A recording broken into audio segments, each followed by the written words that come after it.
The grand chamber was enormous.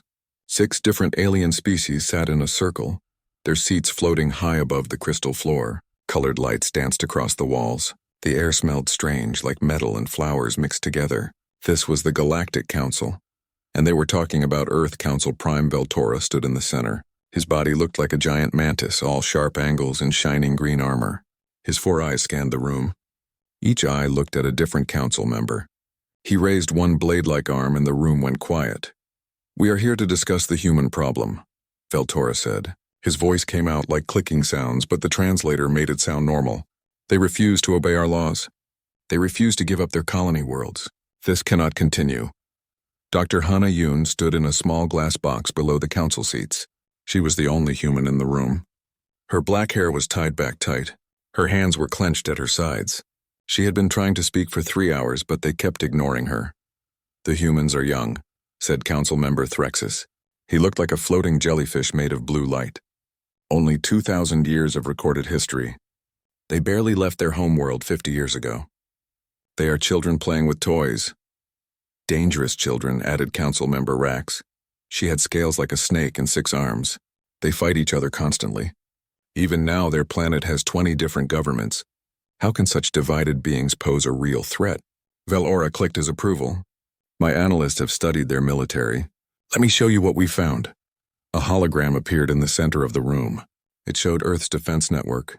Small dots represented ships and stations scattered across the solar system, and 5 colony worlds. Numbers appeared next to each dot showing weapon strength and shield power. "They have 342 combat vessels," Veltora explained, "mostly small frigates and destroyers. Their weapons are kinetic-based. They shoot pieces of metal very fast, primitive. Our shields were designed to stop energy weapons 1,000 times more powerful." "What about their armor?" asked Council Member Vesh. His body looked like living rock. "Basic titanium alloys," Veltora replied. "Our plasma cannons will melt through it in seconds." "They have some energy shields, but they are weak. Single-layer designs. Very simple." Dr. Hana Yoon hit her hand against the glass. "You are making a mistake," she shouted. "You do not understand us." Veltora's eyes turned toward her. "Dr. Yoon, you have spoken these same words many times today. Please explain what we do not understand." Hana took a deep breath. "You look at our numbers and see weakness. You see divided governments and think we cannot work together. You see old technology and think we are helpless. But you are wrong about all of it." "How so?" Threxus asked.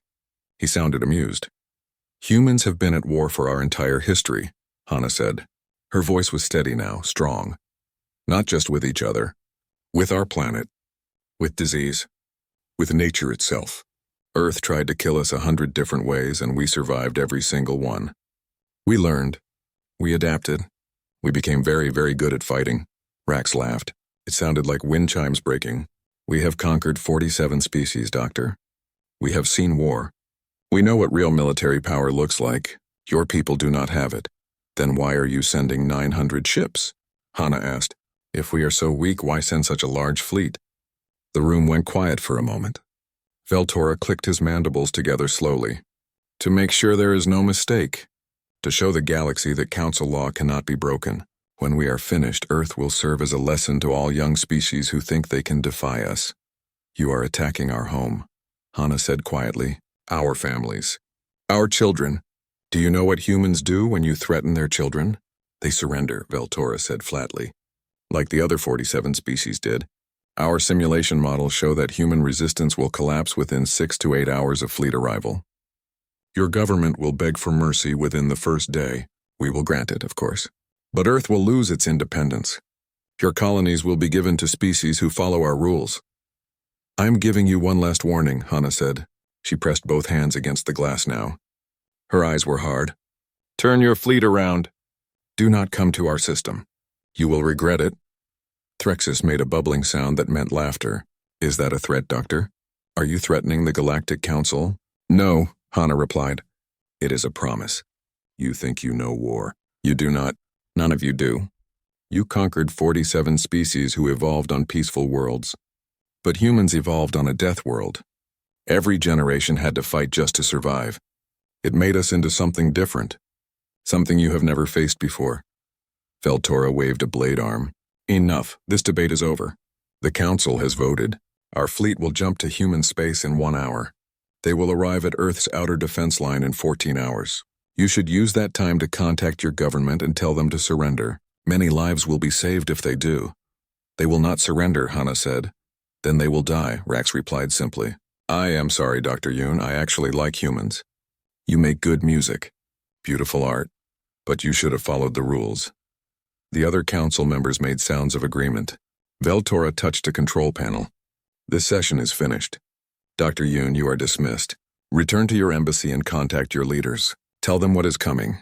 The glass box lowered to the floor. Guards appeared to escort Hana out. She walked between them with her head high. As she reached the door, she turned back one last time. You were right about one thing, she called out. This will be a lesson the galaxy never forgets. Just not the lesson you think. Then she was gone. The doors closed behind her with a heavy thud. The council members looked at each other. Some seemed uncertain now, but Veltora clicked his approval. Begin the jump sequence, he ordered. In 14 hours, the human problem will be solved. Far away, on a military station orbiting Jupiter, Captain Taiho Kim received an emergency message. He read it twice, then touched his communication panel. All stations, this is Commander Kim. Code red, the council is coming. We have 14 hours. He paused, then added with a cold smile. Activate Protocol Omega. Commander Jiho Park stood in front of 300 officers. They filled the briefing room on Mars Command Station. Every face looked serious. Every eye was focused on him. Behind Jiho, a massive screen showed the council fleet moving through space like a swarm of angry insects. They think they know us, Jiho said. His voice was calm but hard as steel. They studied our weapons. They counted our ships. They ran their computer models. And they decided we would lose in less than 8 hours. He touched a button. The screen changed. It showed a timeline of human history. Wars. Thousands of them. Small ones, big ones.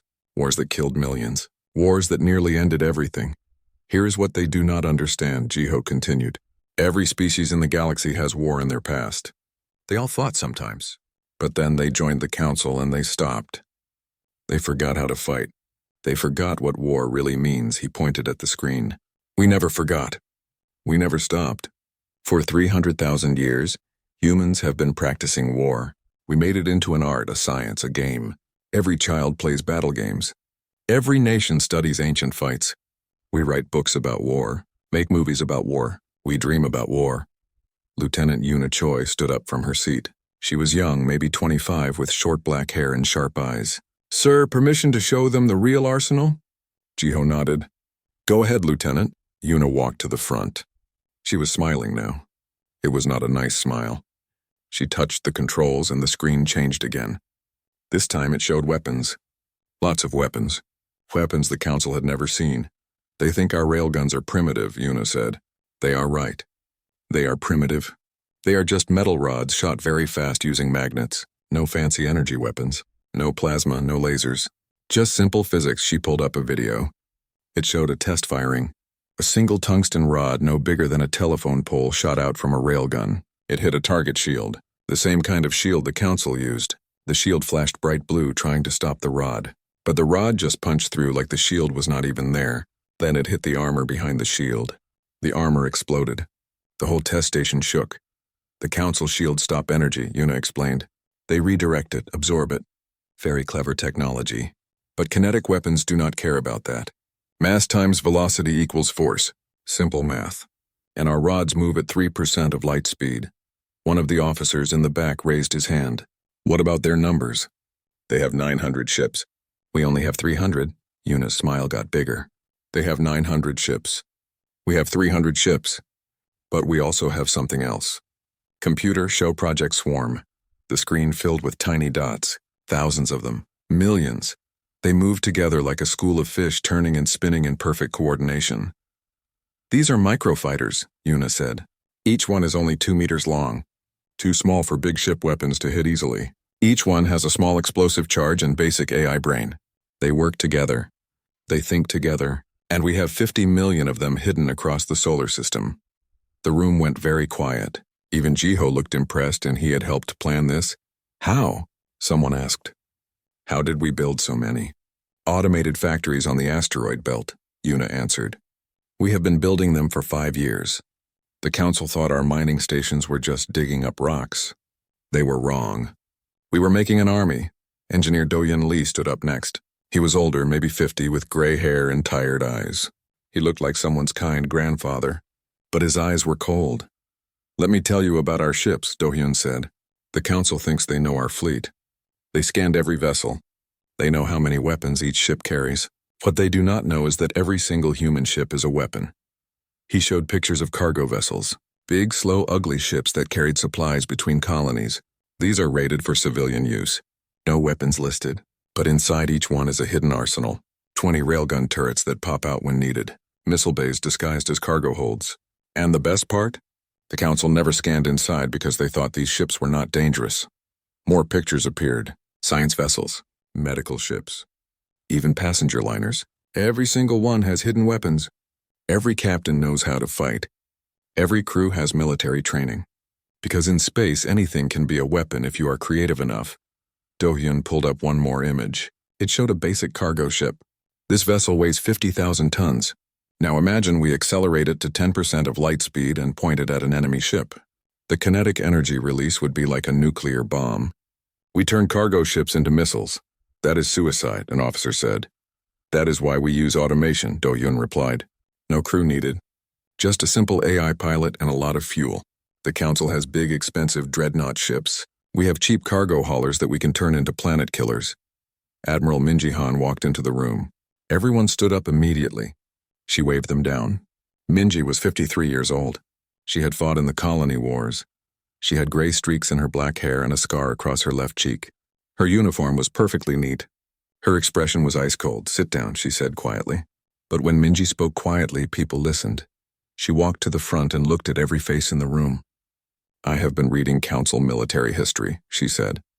They won 47 wars. Do you know how? They show up with overwhelming force.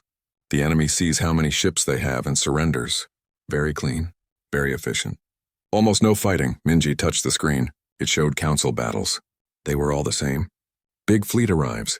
Small fleet runs away or gives up. They have not had a real fight in 300 years.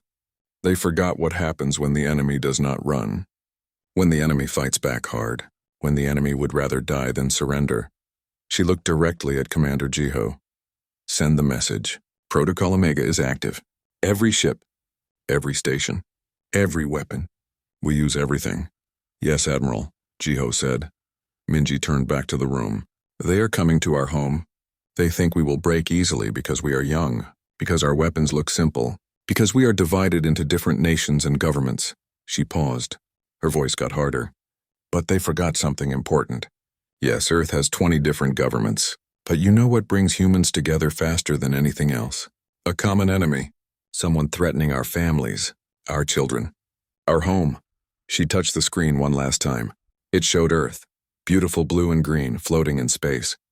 They are about to learn the most important lesson in the galaxy. Never back a human into a corner, never threaten a human's family, and never ever attack their home. The room erupted in applause. Officers were standing, shouting approval. But Minji just stood there, calm and cold. Get to your stations, she ordered. Check every weapon. Test every system. The council thinks they will win in 8 hours. Let us show them what humans can do in 8 minutes. As the officers filed out, Yuna stayed behind. Admiral, do you think we can really win? Minji looked at her. Lieutenant, the council is bringing 900 warships. They have technology older than our entire civilization. They have conquered dozens of worlds. She paused. But we have something they do not have. We remember how to be desperate, how to fight when everything is on the line. That makes us dangerous, and what if it is not enough? Yuna asked quietly. Then we make sure they remember us, Minji replied. We make sure the galaxy knows that humans do not go quietly. We fight, we always fight. The council fleet dropped out of hyperspace like a thunderstorm appearing from nowhere. 900 ships, each one bigger than a city block. Their hulls gleamed in the distant sunlight. Energy fields crackled around them, shimmering blue and purple. This was the largest war fleet the galaxy had seen in 200 years. On the flagship, Council Prime Veltora watched the sensor displays. His 4 eyes tracked different screens at once. He expected to see human ships rushing to meet them, defensive lines forming, civilian transports fleeing, the usual chaos when an attack fleet arrived. Instead, he saw nothing. "Report," Veltora commanded. Council member Threxus floated next to him, his blue jellyfish body pulsing with light. "Sensors show no military vessels in this sector. No defensive platforms. No minefields. The area is completely empty." "What about their colonies?" asked Rax. Her 6 arms moved across different control panels, checking and rechecking. "All 5 colony worlds show normal life signs," Threxus replied. "Cities are still populated. Factories still running. But there are no military ships anywhere. It is as if their entire fleet has vanished." Veltora felt something cold move through his body. This was wrong. When species knew an attack was coming, they prepared. They gathered their forces. They protected important locations. But humans were doing none of that. Their colonies were undefended. Their space was empty. "Where are they?" Veltora asked quietly. Council member Vesh, the one who looked like living rock, rumbled with concern. "Perhaps they evacuated? Moved their fleet to protect Earth itself?" "Scan the inner system," Veltora ordered. "Find their ships." The fleet's powerful sensors reached across billions of kilometers. They scanned planets, moons, asteroid fields. The displays showed merchant ships, civilian stations, mining platforms, normal space traffic. "But still no warships. This makes no sense," Rax said. Her scales rippled with confusion. They had 14 hours. Where did 300 warships go? "Maybe they fled the system entirely," suggested Threxus. "Abandoned their colonies?" Veltora clicked his mandibles together, thinking hard. Humans had seemed so confident. Dr. Hanayun had warned them, promised they would regret the attack. But now the humans were nowhere to be found. Had it all been empty words? Had they realized they could not win and simply run away? "Continue forward," Veltora commanded. "Formation Beta, proceed to Mars orbit. If they have fled, we will claim their worlds without firing a shot." The massive fleet began to move. Ships arranged themselves in a wide wall, thousands of kilometers across, their weapons powered up. Energy shields reached maximum strength. Even if the humans were hiding, the Council fleet was ready. They traveled deeper into the solar system, past Neptune, past Uranus, past Saturn with its beautiful rings. Still nothing. Just silent, empty space and a few scattered civilian ships that quickly jumped away when they saw the fleet. Captain Taeho Kim sat on the bridge of his stealth destroyer. Around him, his crew worked in complete silence. Every screen was dark except for one small display showing the Council fleet's position. They were getting closer now, maybe 10 million kilometers away. Taeho's ship was hidden against the dark side of Titan, Saturn's largest moon. His engines were cold. His weapons were offline. Every system was running on minimum power. The Council's sensors passed right over him and saw nothing but moon rock. "Captain," whispered his communications officer, "receiving signals from all other stealth units. Everyone is in position." Taeho nodded slowly. Around the solar system, 300 human warships sat in hiding spots. Some were behind asteroids. Some were disguised as space debris. Some were using shadows of planets and moons to hide. Advanced stealth technology, developed in secret for 10 years, made them invisible to Council scanners. But that was not all. Scattered across the asteroid belt were 50 million microfighters, each one waiting silently. On Mars, on the moons of Jupiter, on Earth itself, thousands of hidden weapon platforms waited for the signal. Automated cargo ships drifted in orbit, their nuclear engines ready to accelerate to attack speed. The humans had not run away. They had set a trap. "How long until they reach the activation point?" Taeho asked. 90 seconds, his tactical officer replied. Taeho opened a communication channel. It was a special frequency that every human military unit could hear, but Council sensors would not detect. "All units, this is Commander Kim. Weapons free in 90 seconds. Hold your fire until I give the word. Make every shot count." Acknowledgement signals came back from across the system. 300 ships, thousands of platforms, millions of drones, all waiting. On the Council flagship, Veltora was starting to feel real worry now. They had penetrated deep into human space and still found no resistance. It was too easy. Much too easy. "I do not like this," he said to the other Council members. "Something is wrong." "Perhaps they truly are primitive," Threxes suggested. "Perhaps they did not have time to organize a defense. Or perhaps," Veltora said slowly, "we are seeing exactly what they want us to see." "What do you mean?" Rax asked. Before Veltora could answer, Every communication panel on every council ship lit up at once. A human voice came through, speaking in perfect galactic common.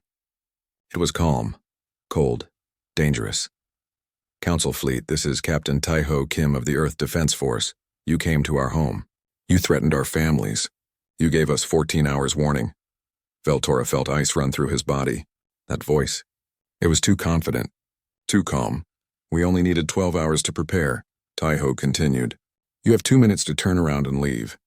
After that, we will show you what happens to people who threaten humanity. Threxus made his bubbling laugh sound. Is this a joke?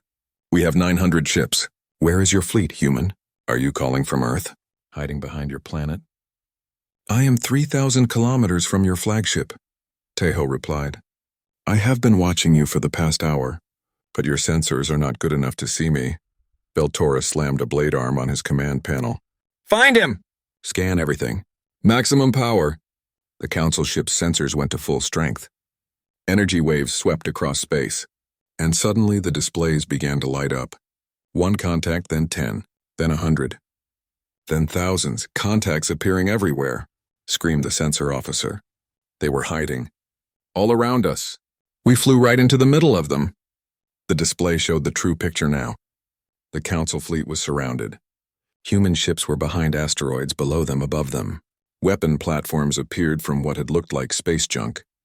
The swarm of microfighters powered up, their tiny engines creating a cloud of heat signatures that looked like a metal storm. Veltora stared at the screen. How did they hide so many? Stealth technology, Rax whispered. They have stealth technology that our scanners cannot detect. We flew right into an ambush. 2 minutes are up.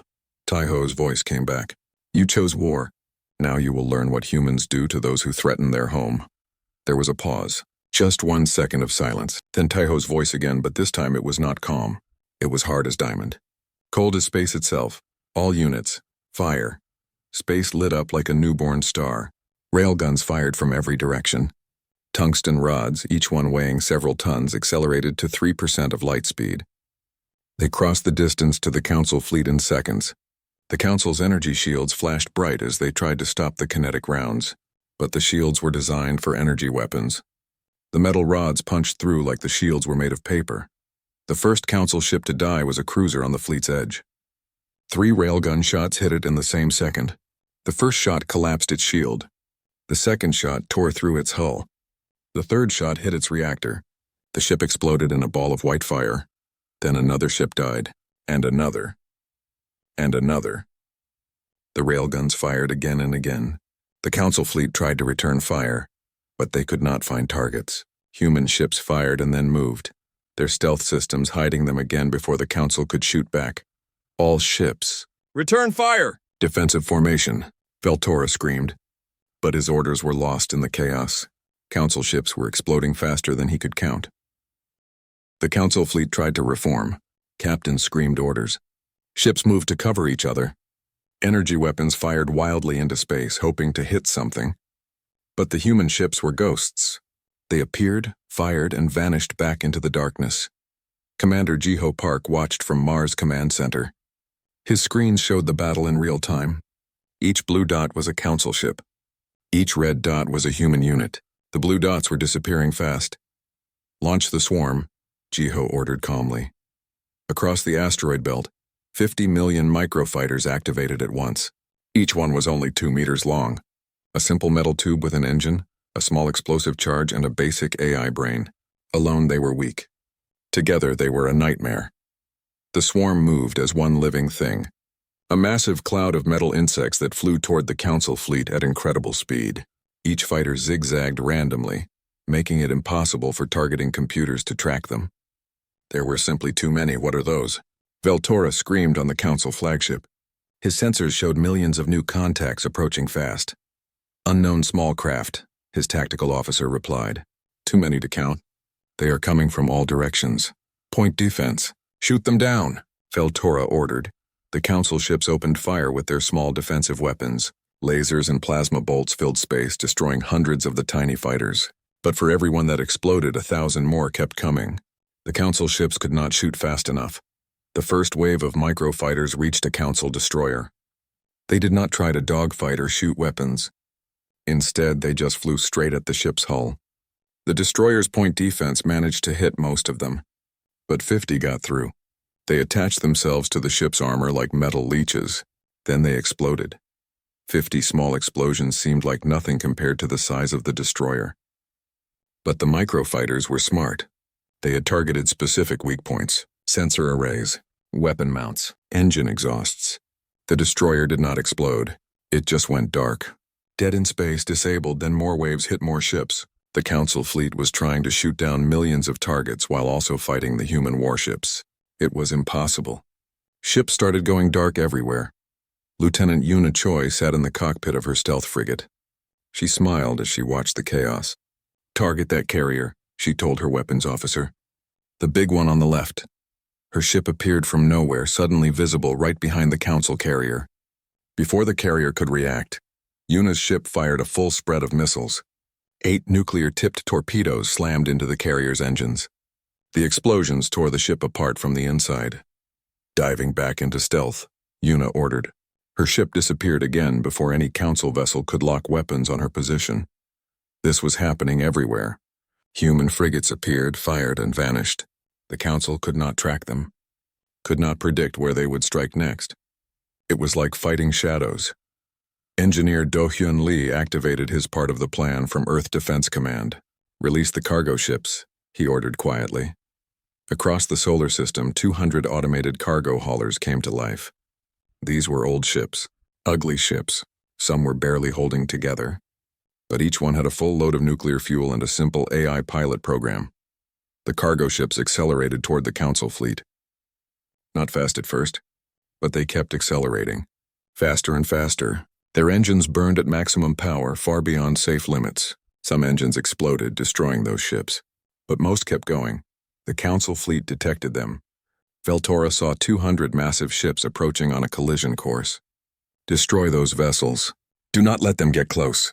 Council ships fired everything they had at the cargo haulers. Energy beams cut several apart. Missiles destroyed others. But the cargo ships were tough. They were designed to survive space debris impacts.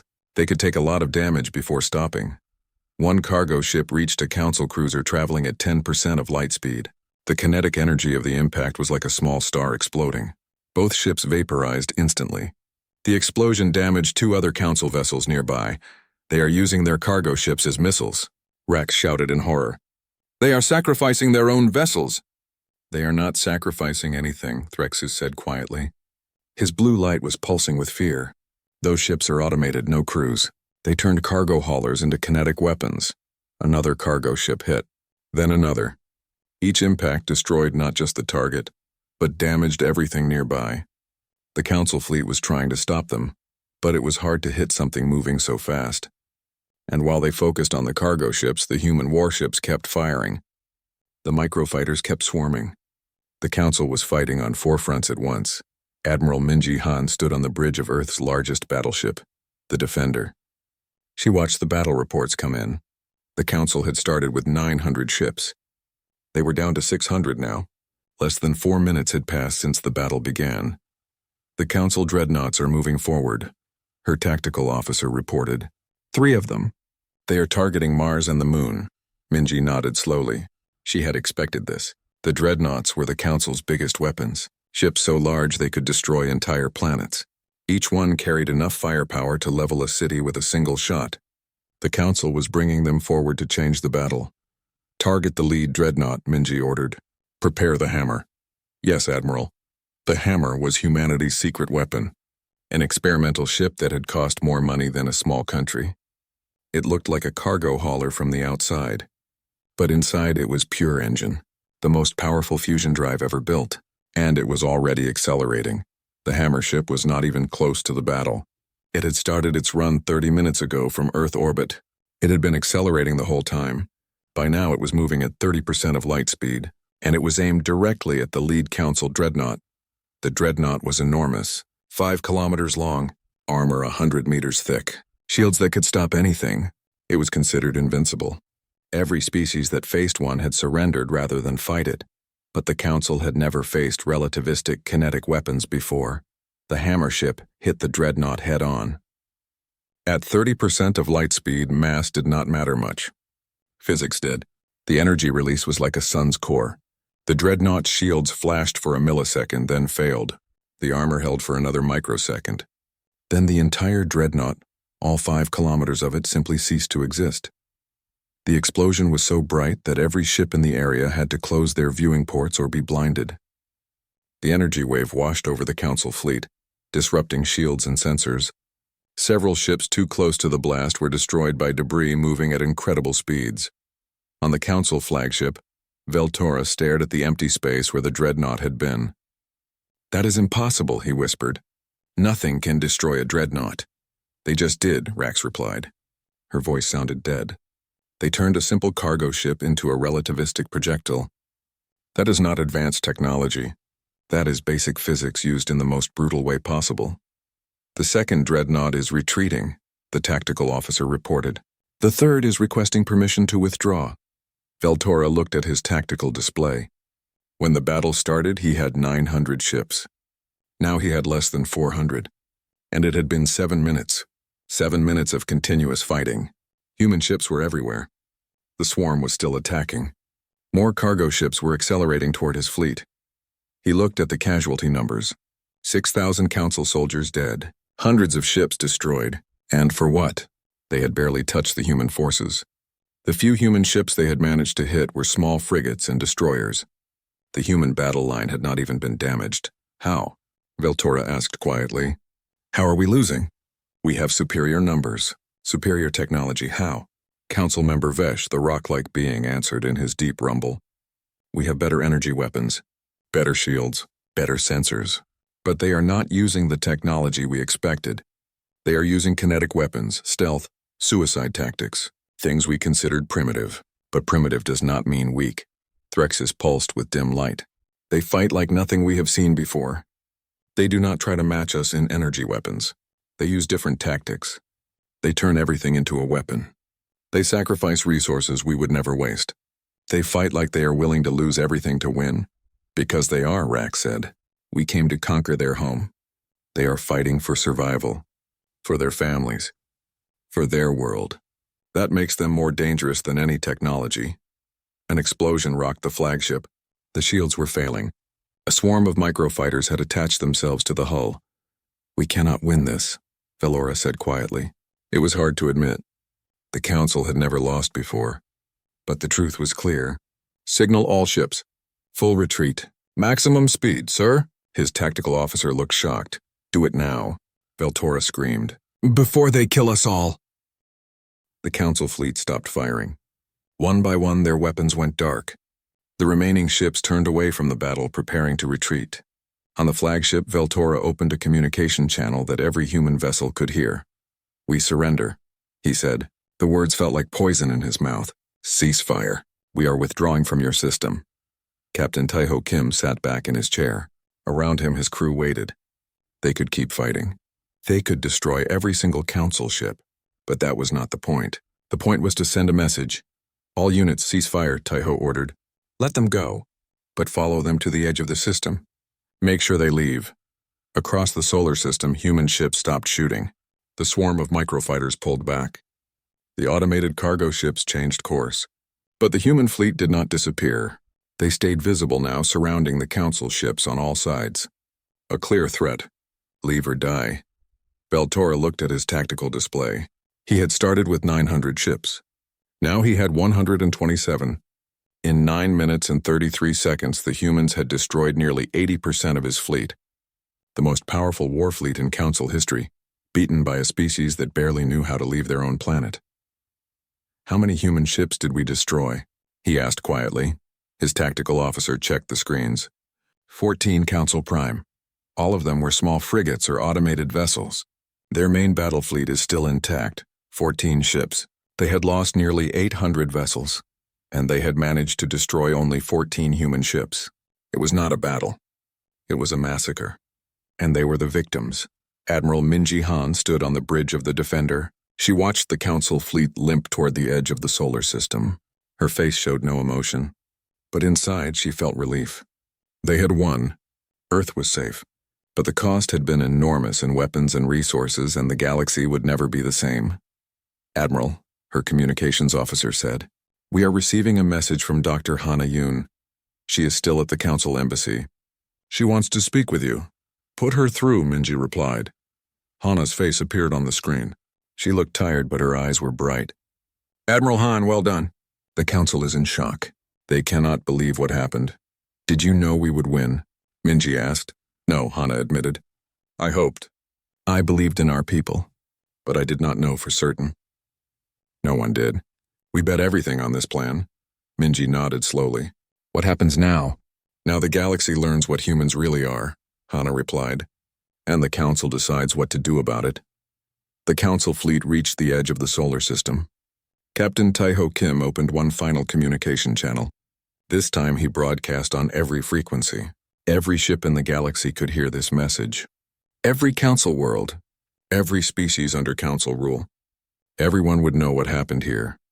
"Council fleet, this is Captain Taiho Kim of Earth Defense Force. You came to our system expecting an easy victory. You thought we were weak because we are young. You were wrong." Taiho paused, choosing his words carefully. "For 300,000 years, humans have survived. We survived ice ages that covered our planet. We survived plagues that killed half our population. We survived volcanoes that blocked out the sun. We survived meteor impacts and earthquakes and floods. Earth tried to kill us 100 different ways, and we lived through all of it." On the Council flagship, Veltora listened. So did every Council member. So did billions of beings across the galaxy. "We fought each other," Taiho continued. "Nation against nation. Tribe against tribe. Brother against brother. We nearly destroyed ourselves with nuclear weapons. We created weapons that could end all life on our planet, and we learned to control them barely, but we did. You called us primitive because we use kinetic weapons, but kinetic weapons work. You called us weak because we are divided into different nations, but when you threatened our home, we united in ours. You called us young and inexperienced, but we have been practicing war since before your civilization existed." Taiho's voice got harder now. "You wanted to conquer us because we refused to follow your rules. You wanted to teach us a lesson. Instead, you learned one. Never mistake youth for weakness. Never assume simple weapons mean simple minds. And never ever threaten a human's home." He took a breath. "We did not want this war. We asked you to leave. We warned you what would happen. You did not listen. So we showed you what humans do to those who threaten their families. We destroyed 80% of your fleet in less than 10 minutes. We could have destroyed all of it, but we let you live. Do you know why?" Veltora waited. He needed to hear this. "Because we wanted you to carry a message," Taiho said. "Tell the galaxy what happened here. Tell them that humans are not like other species you conquered. We are not peaceful beings who forgot how to fight. We are apex predators who learned to be peaceful because we got tired of killing each other. There is a difference. We will defend ourselves. We will protect our worlds. And if anyone else wants to test us, they will receive the same lesson you did today. We are not asking to join your council. We are not asking for permission to exist. We are telling you to leave us alone. Now go. Return to your council chambers. Tell them everything. And pray they are smart enough not to come back." The transmission ended. The council fleet jumped to hyperspace, running away as fast as their damaged ships could manage. They left behind debris fields and wreckage, evidence of the worst defeat in council history. Commander Jiho Park sat down for the first time in 12 hours. "Is it really over?" he asked. Lieutenant Yuna Choi was checking reports. "For now, but the council will not forget this. They will either leave us alone or come back with everything they have." "Let them come," Engineer Do-Yun Lee said quietly. "We will be ready. We are always ready." 3 months later, Dr. Hana Yoon walked into the Grand Chamber again. But this time everything was different. The council members did not look confident. They looked nervous, afraid. Veltora stood in the center. His blade arms were still. "Dr. Yoon, the council has reconsidered our position regarding humanity. Have you?" Hana asked. She was not in a glass box this time. She stood on the same level as the council members. "Equal. We have reviewed the battle data," Threxus said. His blue light pulsed weakly. "We have analyzed your tactics and technology. We have discussed humanity's nature extensively. And?" Hana waited. Veltora gestured to an empty seat next to his platform. It was one of the 7 council seats, the highest positions in galactic government, On it was Earth's symbol, a blue and green sphere. "We would like to invite humanity to join the Galactic Council," Veltora said carefully, "as an equal member, with full voting rights and territorial sovereignty. Your colonies will remain yours. Your military will remain yours. We will not interfere with your internal affairs." Hana looked at the seat, then at the council members. They were serious. "This was a real offer. Why?" she asked. 3 months ago you wanted to conquer us. Now you want us as equals?" Rack spoke up. "Because we understand now. Every species we conquered evolved on peaceful worlds. They developed slowly, safely. They learned technology before they learned war. When we showed up with our fleet, they had no real defense. But humans," Vesh rumbled, "you evolved on a death world. Everything on your planet tried to kill you. Your climate, your diseases, your predators, even your own species. You learned war before you learned peace. That makes you dangerous in ways we never imagined. We need that," Threxus admitted. "The galaxy is bigger than council space. There are threats out there that we have been avoiding. Species that do not care about diplomacy. Dangers that cannot be negotiated with. We need humans because you know how to fight. Really fight, not just move ships around until someone surrenders." Veltora clicked his mandibles. "We are offering you power, Dr. Yoon. A voice in galactic government. Protection for your worlds. Access to council technology and resources. What do you say?" Hana looked at the empty seat again. She thought about the battle. About the 800 council ships destroyed. About the message humanity had sent. Then she smiled. "I need to speak with my government," she said. "But I can tell you what our answer will be. We will join your council, but on our terms. We keep our military, we keep our sovereignty, and we keep our right to defend ourselves however we see fit." "Agreed," Veltora said quickly. "All of that is acceptable. There is one more condition," Hana added. Her voice was hard now. "If the council ever threatens Earth again or any human colony, we will not show mercy like we did 3 months ago. We will fight until every council ship is destroyed. Is that understood?" The chamber went quiet. Then Veltora clicked his approval. "Understood, Dr. Yoon. Welcome to the Galactic Council." Back on Earth, Admiral Minji Han received news of the Council's offer. She read the terms carefully. Then she sent a message to every human military base, every colony, every ship. "Stand down from full alert. Return to normal operations. But stay ready. Always stay ready.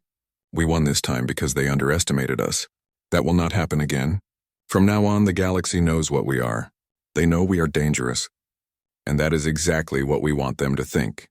Captain Taeho Kim stood on the bridge of his destroyer, looking out at the stars. The war was over. Earth was safe. But things had changed. Humanity was no longer alone in the galaxy.